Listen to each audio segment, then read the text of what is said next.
In this video, I'm going to show you how to link pages in Notion.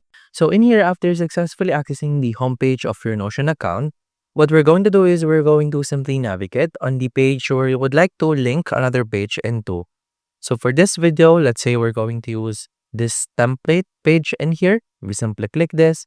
And once you click this will then open the workspace wherein you can start inputting the context, details, and information regarding the page that you're going to create.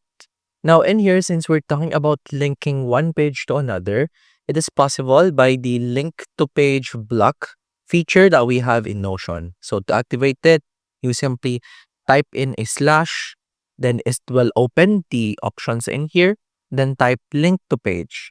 As you can see under filtered results, we already have link to page in here. We simply click this, and once you click this will then open all of the pages that you have inside this specific workspace. So let's say, for example, we're going to link template and to do in here. We simply click this.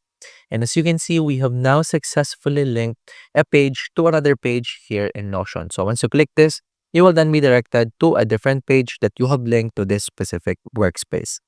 And that's about that. That's how to link pages in Notion. If you have any questions, please let me know down in the comments below, and I'll do my best to help you out.